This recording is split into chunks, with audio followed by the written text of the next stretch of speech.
Good morning, all of you.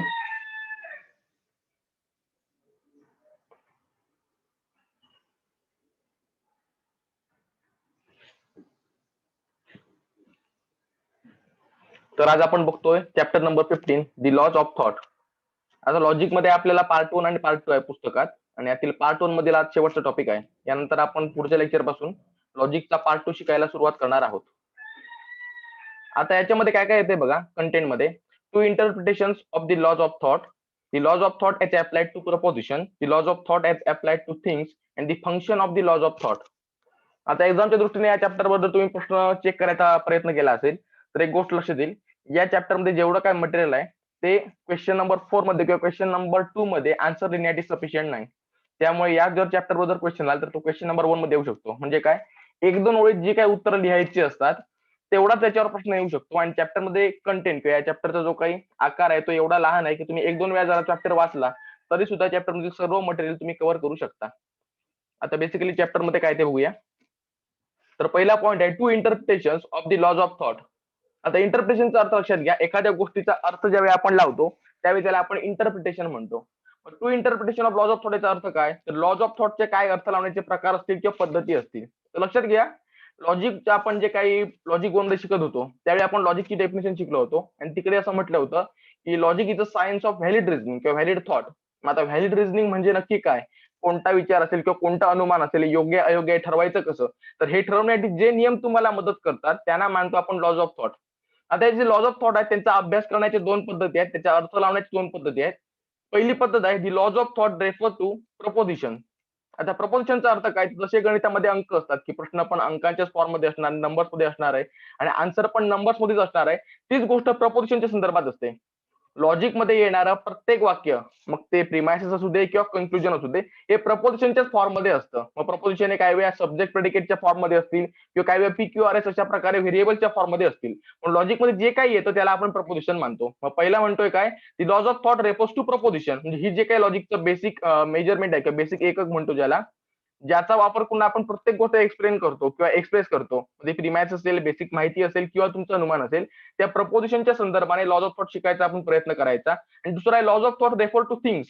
याचा अर्थ काय, तर आपण जी काय प्रपोजिशन, जी काय माहिती, जी काय असेल, जी काय आपण एक्सप्रेस करायचा प्रयत्न करतो, ज्याच्यावर आधारित आपण कन्क्लुजन करायचा प्रयत्न करतो, ती कोणत्या ना कोणत्या व्यक्ती संदर्भात किंवा वस्तू संदर्भात असते. मग सेकंड इंटरप्रिटेशन म्हणते काय, की तुम्ही हा जो काही लॉज ऑफ थॉट आहे तो ती वस्तू किंवा व्यक्ती ज्यावर आधारित आपण प्रपोजिशन तयार करतो त्यांच्या रेफरन्स मध्ये शिकायचा प्रयत्न करूया. म्हणून आपण काय करणार आहोत, आता ह्या त्याला दोन विचारसरणी. एक म्हणते काय, लॉजिक मध्ये आपण जी ऍक्च्युअल वाक्य घेतोय त्याच्या रेफरन्सने ही गोष्ट शिकायचा प्रयत्न करूया. आणि दुसरं म्हणतंय काय, ज्या वस्तूवर, व्यक्तीवर किंवा ज्या गोष्टीवर ही वाक्य आधारित असतात लॉजिक मधील त्यांच्या रेफरन्सने ही गोष्ट शिकायचा प्रयत्न करूया. पण आपण जनरली लॉजिक मध्ये प्रपोजिशनवर जास्त भर देतो इन्स्टेड ऑफ दॅट ऍक्च्युअल ती जी काही गोष्ट असेल. त्यामुळे आपण काय करूया, पहिल्यांदा प्रपोजिशनच्या रेफरन्सने लॉज ऑफ थॉट काय आहे ते शिकून घ्यायचा प्रयत्न करूया. नंतर आपण थिंगच्या रेफरन्सने त्या गोष्टी शिकायचा प्रयत्न करूया. तर नेक्स्ट स्लाइडला जातोय. पहिला आहे the laws of thought as applied to proposition. आता प्रपोजिशनच्या संदर्भात 3 लॉज ऑफ थॉट आहे. पहिला आहे the law of identity. The law of identity states that if any proposition is true it is true. याचा अर्थ लक्षात घ्या, लॉजिक मध्ये आपण प्रपोजिशन एक आपल्याला एक डेडिकेटेड टॉपिक होतं, तिकडे आपण बघितलं होतं की लॉजिक मध्ये जे काही वाक्य असेल ते डेफिनेट असलं पाहिजे. म्हणजे एक तर ते खरं असेल किंवा खोटं असेल. मग इकडे हे काय म्हणतायत, जर एखादं लॉजिकल प्रपोजिशन ट्रू असेल तर ते नेहमी खरंच राहणार आहे, नेहमी ट्रू राहणार आहे. त्याच्या ट्रूथ व्हॅल्यू मध्ये बदल होत नाही. लॉजिक मध्ये कधीही तुम्ही कोणतेही वाक्य असं मिळू शकत नाही त्याची ट्रूथ व्हॅल्यू बदलत जाते. ट्रूथ व्हॅल्यू ही जर स्टेबल असेल तरच त्याला आपण लॉजिकमध्ये प्रपोजिशन मानायचंय. आणि जर तिची ट्रूथ व्हॅल्यू स्टेबल नसेल तर त्याला आपण प्रपोजिशन मानत नाही. म्हणून इकडे काय म्हटलंय, प्रत्येक लॉजिकमध्ये येणारं वाक्य हे खरं असणार आहे आणि जर ते खरं असेल तर ते खरंच राहणार आहे, त्याच्या ट्रूथ व्हॅल्यू मध्ये बदल होणार नाही. आता या नियमावर काही ऑब्जेक्शन घेण्यात आले. ऑब्जेक्शन काय होतं बघा, ती proposition may be true at one time and false at another. यांचं मत काय होतं, काही वाक्य अशा प्रकारची असू शकतात जी आज खरी आहेत पण उद्या खरी असणार नाहीत. एक्झाम्पल बघा, महाराष्ट्र आहे शिवसेना गव्हर्नमेंट. आता यांचं मत काय, आज महाराष्ट्रात शिवसेनेची सत्ता आहे मान्य आहे. पण समजा काय मिळेल, सेनेचं सरकार कोसळलं किंवा पुढच्या 5 वर्षानंतर शिवसेना येईल असं कोण सांगू शकतो का, नाही. मग पुढच्या 5 वर्षांनी बीजेपी आलं, पुढे काँग्रेस आलं, पुढे राष्ट्रवादी आलं, तर काय होणार आहे, महाराष्ट्रात शिवसेना गव्हर्नमेंट हे वाक्य चुकीचं ठरेल. त्यामुळे ऑब्जेक्शन वाल्यांचं म्हणणं काय आहे, आज शिवसेनेचं गव्हर्नमेंट आहे ही गोष्ट बरोबर आहे, पण उद्या जर वेगळ्या पक्षाची सत्ता आली असेल किंवा हे जर सरकार कोसळलं असेल तर हे वाक्य चुकीचं म्हणू शकतं. याचाच अर्थ काय, लॉ ऑफ आयडेंटिटी चुकीचं आहे. कारण काय, हे जे काही स्टेटमेंट आहे, जे काही एक्झाम्पल दिलंय ते आज बरोबर असेल पण उद्या बरोबर असणार नाही. त्यामुळे हा रूल चुकीचा आहे असं ऑब्जेक्शन वाल्यांचं म्हणणं आहे. ऑब्जेक्शन लक्ष झालंय. हे जे काही स्टेटमेंट असेल, गव्हर्नमेंटचं असेल, कोणतेही असेल, यांचं मत आहे हे या काळापुरतं मर्यादित आहे. जेव्हा पुढचं वर्ष येईल, पुढची 5 वर्ष येतील, पुन्हा इलेक्शन होतील, तेव्हा हेच गव्हर्नमेंट असेल किंवा नाही सांगू शकत नाही. आणि जर गव्हर्नमेंट चेंज झालं तर अशा वेळी हे वाक्य चुकीचं ठरणार आहे. आणि त्यामुळे any proposition is true, it is true ही गोष्ट खोटी आहे असं ऑब्जेक्शनचं म्हणणं आहे. तर याच्यावर रिप्लाय बघा काय दिलाय. Some propositions are not stated fully. If you state it fully, we see that it cannot be considered to be true at one time and false at another. आता याच्यावर रिप्लाय काय दिलाय, तर मुळात लक्षात घ्या, लॉजिक मधील प्रत्येक वाक्य कम्प्लिटली एक्सप्रेस करणं म्हणजेच पूर्ण माहिती देणे आवश्यक असतं. आणि जर ते पूर्ण माहिती देत नसेल तर त्याला आपण प्रपोजिशन मानत नाही. मग ऑब्जेक्शन वाल्यांनी जे काही एक्झाम्पल दिलंय ते कम्प्लिटली स्टेटेड नाही आहे, ते इनकम्प्लीट आहे. मग यांनी हे वाक्य कम्प्लीट करायचा प्रयत्न केलाय. आता कम्प्लीट केल्यावर वाक्य काय बनतंय बघा. Maharashtra has Shivsena government in March 2021. आता हे वाक्य बरोबर आहे. आता याचं मार्च 2021 ऍड करण्याचा फायदा काय झाला बघा. समजा एप्रिल मध्ये सरकार कोसळलं, सरकार बदललं, तरी हे वाक्य चुकीचं ठरणार आहे का? नाही. कारण काय, मी मार्च विषयी बोलतोय.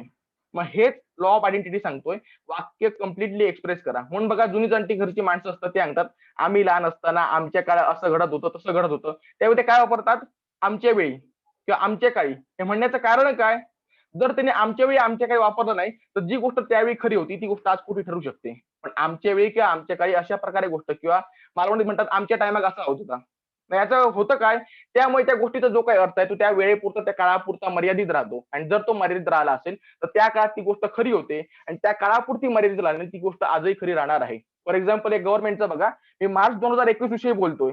समजा अजून 50 वर्षांनी तिसराच कोणतरी पक्ष आला आणि त्याला सत्ता आली, तरी सुद्धा हे जे काही वाक्य आहे की महाराष्ट्रात शिवसेनेचं सरकार हे मार्च 2021 मध्ये होतं, हे खरंच राहणार आहे. कारण काय, आता मी वाक्याचा अर्थ त्या काळापुरता मर्यादित केलाय. आणि ज्यावेळी आपण टायमिंग देतो किंवा वर्ष देतो त्यावेळी ते वाक्य कम्प्लिटली एक्सप्रेस झालंय, ते पूर्ण माहिती असं मानायचं आहे. आणि जर तुम्ही अशा प्रकारे पूर्ण माहिती दिली तर ते वाक्य आजही खरं असेल, उद्याही खरं असेल आणि परवाही खरं असेल.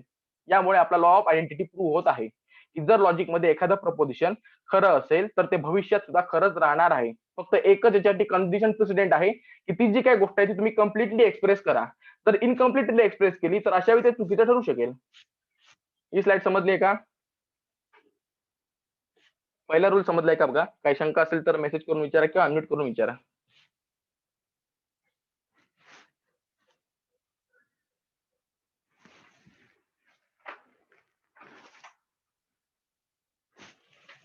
नेक्स्ट स्लाइडला जाऊया. पुढे आहेत उरलेले 2 रूल. आता हे 2 रूल इंटररिलेटेड आहेत म्हणून मी ते एकाच स्लाइड मध्ये घेतलेले आहेत. पहिला रूल बघा, law of contradiction. It states that no proposition can be both true and false. Two contradictory proposition cannot be true together. याचा अर्थ लक्षात घ्या, दोन परस्पर विरोधी गोष्टी एकाच वेळी खऱ्या असू शकत नाहीत. याचाच अर्थ काय, एक खरी असेल तर दुसरी चुकीची निघेल. एक्झाम्पल बघा, ही इज इंटेलिजंट, त्याचा कॉन्ट्राडिक्टरी आहे ही इज नॉट इंटेलिजंट. याचा अर्थ काय, एखादा माणूस एकतर हुशार असेल किंवा हुशार असणार नाही. एकाच वेळी एक व्यक्ती हुशार असणे आणि हुशार नसणे शक्य आहे का? शक्य नाही. म्हणून हा रूल काय म्हणतोय, जर दोन परस्पर विरोधी गोष्टी आहेत तर त्यापैकी एकच गोष्ट बरोबर असणार आहे, दुसरी चुकीची निघेल. आपण सूर्याचं एक्झाम्पल घेतो, जे यापूर्वी पण मी घेतलंय, की सूर्य पूर्वेला उगवतो आणि सूर्य पूर्वेला उगवत नाही. ही झाली दोन कॉन्ट्राडिक्टरी स्टेटमेंट. मग या ठिकाणी जर सूर्य पूर्वेला उगवतो हे जर खरं निघालं तर ऑटोमॅटिकली झालं काय, पूर्वेला उगवत नाही ही गोष्ट खोटी ठरली. तेच इकडे सांगितलेलं आहे की ज्या ज्यावेळी दोन कॉन्ट्राडिक्टरी गोष्टी असतील, दोन परस्पर विरोधी गोष्टी असतील, त्यावेळी ते दोन्ही एकाच वेळी खऱ्या होणं किंवा खरं ठरणं ही गोष्ट शक्य नाही. दोघांपैकी एक गोष्ट खरी निघेल तर दुसरी गोष्ट ऑटोमॅटिकली खोटीच निघणार आहे. आता त्याच्यावरचीच रिलेटेड आहे rule number 3, law of excluded middle. हा काय म्हणतोय बघा, it states that two contradictory proposition cannot be false together. आता आपण लॉ ऑफ कॉन्ट्राडिक्शन मध्ये बघितलं की दोन परस्पर विरोधी गोष्टी कधीही एकाच वेळी खऱ्या होऊ शकत नाहीत. तर लॉ ऑफ एक्सक्लुडेड मिडल काय म्हणतोय, दोन परस्पर विरोधी गोष्टी कधीही एकाच वेळी चुकीच्या ठरू शकत नाहीत. आता आपण एक्झाम्पलचा वापर करून सिद्ध करायचा प्रयत्न करूया. एक्झाम्पल बघा, दिस रोज इज रेड आणि दुसरं आहे दिस रोज इज नॉट रेड. आज तुम्ही म्हणाल हे दोन्ही गोष्टी खोट्या असू शकतात. समजा विचार करा, माझ्याकडे गुलाब आहे जे पांढऱ्या रंगाचा आहे, आता लाल रंग येतोय का, त्यामुळे दोन्ही गोष्टी चुकीच्या निघतील. पण प्रत्यक्षात तसं नाहीये. जर गुलाब पांढऱ्या रंगाचा आहे तर याचा अर्थ झालं काय, पहिलं जे काही स्टेटमेंट होतं दिस रोज इज रेड, हे चुकीचं निघालं. पण दिस रोज इज नॉट रेड हे चुकीचं निघणार नाही. याचं कारण काय, ज्यावेळी मी म्हणतोय नॉट रेड त्यावेळी होतंय काय, लाल व्यतिरिक्त जे काही रंग आहेत ते सगळे नॉट रेड मध्ये आले, याचा अर्थ पांढरा रंग पण आला. त्यामुळे सेकंड स्टेटमेंट बरोबर आहे. यावरून कोणती गोष्ट सिद्ध होते, ज्या ज्यावेळी परस्पर विरोधी दोन गोष्टी असणार आहेत त्यावेळी त्या गोष्टी एकाच वेळी खऱ्या असू शकत नाहीत, त्याचप्रमाणे परस्पर विरोधी गोष्टी एकाच वेळी चुकीच्या पण असू शकत नाहीत. म्हणजे इन शॉर्ट काय, दोघांपैकी एक ऑप्शन बरोबर असेल दुसरा चुकीचा असेल, ही गोष्ट युनिव्हर्सल आहे, कधीही बदलणार नाही. तर हे होते दोन rule, law of contradiction and law of excluded middle. आता त्याच्यावर ऑब्जेक्शन काय घेतलंय बघा, त्याने एक्झाम्पल दिलंय, ही is taller than his brother, he is shorter than his brother.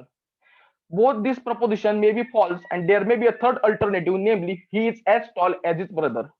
आता थर्ड अल्टरनेटिव्हचा प्रश्न काय आला तर लक्षात घ्या, ज्या ज्यावेळी आपण म्हणतो एखादी गोष्ट कॉन्ट्राडिक्टरी आहे त्यावेळी तुमच्याकडे तिसरा पर्याय नसतो. फॉर एक्झाम्पल रोजच एक्झाम्पल घ्या, ज्यावेळी मी म्हणतो एखादं गुलाब लाल असेल किंवा नॉट रेड म्हणजे लाल व्यतिरिक्त इतर कोणत्याही रंगाचं असेल, त्यावेळी तुमच्याकडे दोनच ऑप्शन असतात. एक तर लाल रंग सिलेक्ट करा म्हणजे इतर सर्व रंग एलिमिनेट होतील, किंवा लाल रंग डिनाय करा म्हणजे लाल व्यतिरिक्त इतर कोणताही रंग असेल तो नॉट रेड मध्ये कव्हर होईल. याचा अर्थ काय, तिसऱ्या ऑप्शनची पॉसिबिलिटी नव्हती. पण हे म्हणतायत काय, आमच्याकडे असं एक एक्झाम्पल आहे ज्याच्यामध्ये तिसरी पॉसिबिलिटी आहे, तिसरी शक्यता आहे. कारण काय, त्याने म्हटलंय काय, तो जो कोण आहे तो त्याच्या भावापेक्षा उंच आहे असं म्हणतंय पहिलं स्टेटमेंट, आणि दुसरं म्हणतंय तो त्याच्या भावापेक्षा बुटका आहे किंवा ठेंगणा आहे. आणि तिसरी पॉसिबिलिटी काय म्हणतायत, तो त्याच्या भावा एवढ्याच उंचीचा असू शकतो. अशा वेळी टॉलर आणि शॉर्टर या दोन्ही गोष्टी ज्या असतील त्या चुकीच्या असतील किंवा फॉल्स असतील. आता याच्यावर रिप्लाय बघूया. रिप्लाय मध्ये काय म्हटलंय, both of the above propositions are contraries. आता एक गोष्ट लक्षात घ्या, आपण हा जो काही पार्ट आहे तो आपण अपोजिशन ऑफ प्रपोजिशन या चॅप्टर मध्ये कव्हर केलेला आहे, की कॉन्ट्ररीज अँड कॉन्ट्राडिक्टरीज या दोन्ही वेगवेगळ्या गोष्टी आहेत. कॉन्ट्राडिक्टरीज मध्ये काय होतं, दोन परस्पर विरोधी गोष्टी असतात आणि तुमच्याकडे तिसरा पर्याय नसतो. पण कॉन्ट्ररीज या अशा प्रकारच्या गोष्टी आहेत ज्यामध्ये दोन परस्पर विरोधी गोष्टी असतात पण त्याच सोबत तुमच्याकडे तिसरा पर्याय असतो. एक्झाम्पल बघा, आता कॉन्ट्राडिक्टरीचं एक्झाम्पल आहे, एखादी गोष्ट व्हाईट असणं किंवा नॉन व्हाईट असणं. म्हणजे काय, व्हाईट कलर असेल तर इतर कलर एलिमिनेट होतील, आणि समजा ती व्हाईट नसेल तर नॉन व्हाईट मध्ये राहिलेले जे काही रंग आहेत ते कव्हर होतील. याला म्हणायचंय कॉन्ट्राडिक्शन. पण ऍज कम्पेअर टू कॉन्ट्राडिक्टचा अर्थ काय होतोय, एखादी गोष्ट व्हाईट असणं किंवा ब्लॅक असणं. पण जर रिअलिटीमध्ये जर ती गोष्ट रेड कलरची असेल तर त्याला व्हाईट पण कव्हर करू शकत नाही आणि ब्लॅक पण कव्हर करू शकत नाही. त्यामुळे काय होणार, तिसरा ऑप्शन निघणार. आणि लक्षात घ्या, लॉ ऑफ कॉन्ट्राडिक्शन असेल, लॉ ऑफ एक्सक्लुडेड मिडल असेल, हे कॉन्ट्राडिक्टरी वाक्या संदर्भात आहे ज्या ठिकाणी तिसरा पर्याय नसतो. पण याने ऑब्जेक्शन मध्ये जे काही एक्झाम्पल दिलेलं आहे ते कॉन्ट्ररीजचं आहे, कॉन्ट्राडिक्टरीजचं नाही. त्यामुळे ते मुळात एक्झाम्पल चुकीचं आहे. मग बरोबर एक्झाम्पल काय निघेल, कारण ते पण दिलेलं आहे, he is taller than his brother. याचा कॉन्ट्राडिक्टरी निघेल, he is not taller than his brother. कारण आपण बघा, intelligent not intelligent, rose red not red, इकडे आपण काय करतोय, फक्त ती प्रॉपर्टी डिनाय करून कॉन्ट्राडिक्शन अचीव करतोय. मग जर he is taller than his brother असेल त्याचं कॉन्ट्राडिक्शन काय बनेल, he is not taller than his brother. आता जर तुम्ही दोन्ही पॉसिबिलिटी बघितल्या तर लक्षात येईल, हे जे काय दोन ऑप्शन तयार झालेत, ही is taller than his brother आणि त्याचा contradictory he is not taller than his brother, हे अशा प्रकारचे आहेत जे तुम्हाला इतर तिसऱ्या पॉसिबिलिटी ज्या काही असतील त्या एलिमिनेट करतायत. कारण बघा, जर त्याच्या तो भावापेक्षा उंच असेल तर पहिलं वाक्य बरोबर निघेल, आणि जर तो भावापेक्षा उंच नसेल, आता उंच नसेल मध्ये ठेंगणा पण येईल, भावापेक्षा समान उंचीचा पण येईल, तर सेकंड ऑप्शन बरोबर निघेल. म्हणजेच काय, या दोन ऑप्शननी सर्व शक्यता एक्झॉस्ट करण्याचं काम केलंय. याचाच अर्थ काय, law of contradiction, law of excluded middle ह्या बरोबर आहेत. दोन्ही रूल समजलेत का? या रूलवर जास्तीत जास्त 1 and 2 लाईन क्वेश्चन ज्या काही असतात ते येऊ शकतात. शॉर्ट नोट किंवा लॉंग नोट एवढं मटेरियल या टॉपिक मध्ये नाहीये. समजलंय का बघा, जर काही शंका असेल तर अनम्यूट करून विचारा किंवा मेसेज करून विचारा.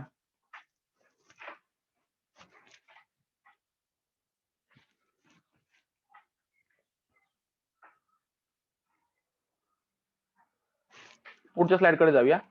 पुढचा पॉईंट आहे, the laws of thought as applied to things. आता इकडे आपण काय करायचंय, लॉजिक मध्ये जी काही प्रपोजिशन, जे काही स्टेटमेंट ज्या रेफरन्सने आपण तयार करतोय त्या वस्तूच्या संदर्भात हे रूल आपण समजून घ्यायचा, शिकायचा प्रयत्न करूया.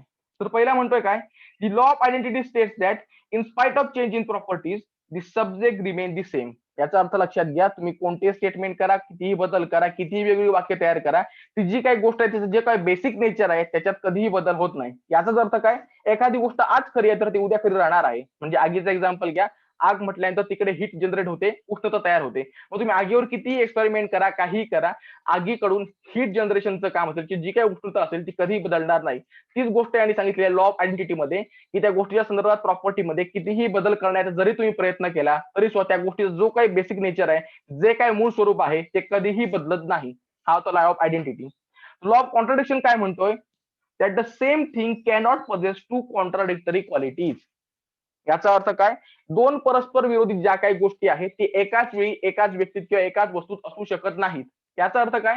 कॉन्ट्राडिक्टरी पैकी एखादा ऑप्शन असेल, दुसरा नसेल. आपण इंटेलिजन्सचं एक्झाम्पल घेतलं होतं की एखादा माणूस एकतर इंटेलिजंट असेल किंवा इंटेलिजंट नसेल.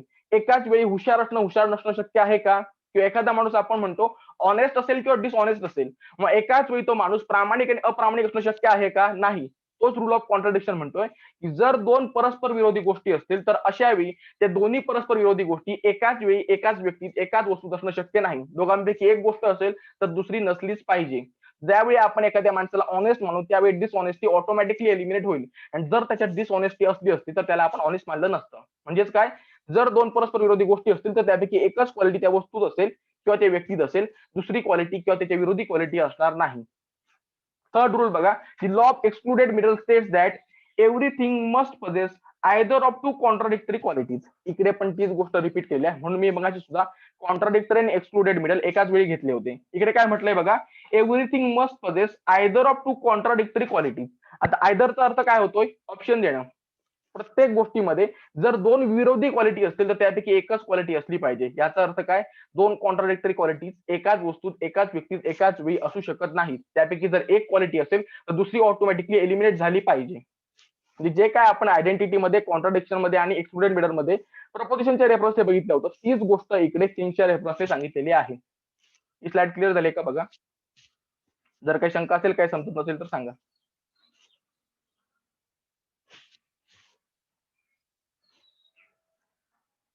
आणि प्रभू मॅडम तुमचा कॅमेरा चालू आहे, कॅमेरा बंद करा. श्यामल प्रभू मॅडम.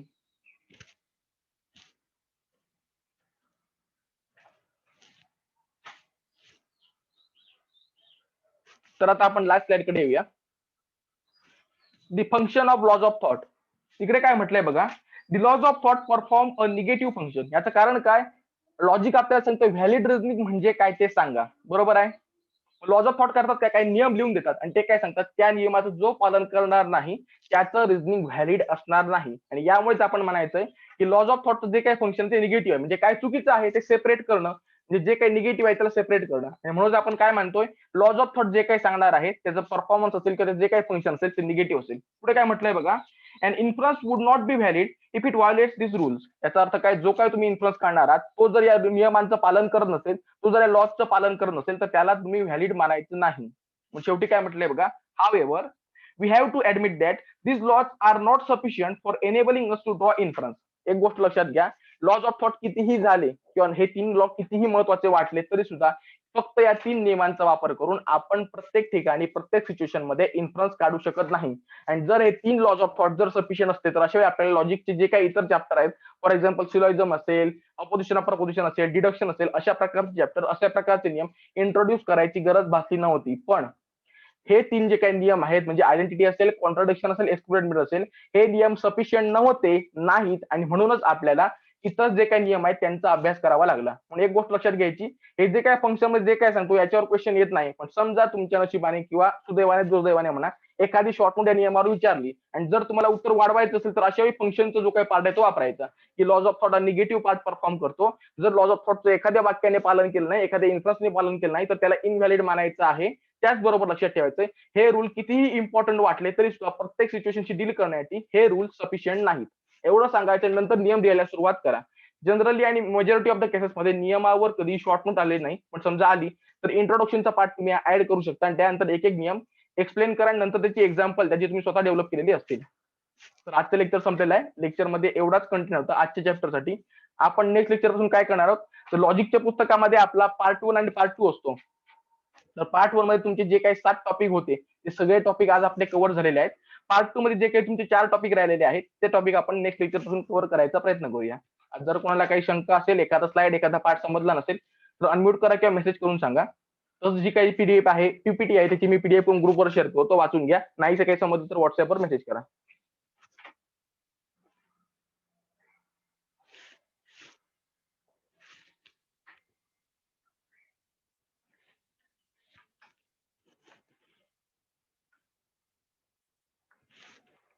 तर कोणालाही काही शंका नाही असं मानतोय, तरी काय असेल तर व्हॉट्सअपवर मेसेज करा. आजचं लेक्चर इकडे संपूया. Have good day.